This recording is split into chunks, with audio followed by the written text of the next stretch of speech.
হ্যাঁ, আমরা আসলে খেজুরটা পেয়েছি।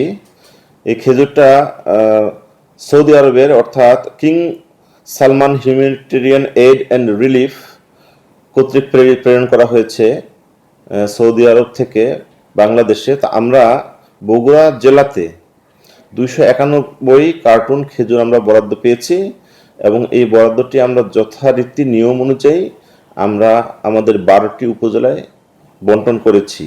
তো 12টি উপজেলার মধ্যে প্রায় সব উপজেলাগুলিতেই চলে গিয়েছে।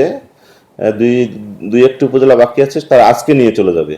তো এবং এই খেজুরটা উপজেলায় গেলে উপজেলাতে যে দুর্যোগ ব্যবস্থাপনা কমিটি রয়েছে বা উপজেলার দুর্যোগ ব্যবস্থাপনা কমিটির সভাপতি হিসেবে যিনি আছেন বা রিলিফ সেকশনে যারা কাজ করেন, তারা এটি অসহায় এবং দুস্থ পরিবারের মাধ্যমে এটি বিনামূল্যে বিতরণ করবেন, এরকমই নির্দেশনা রয়েছে।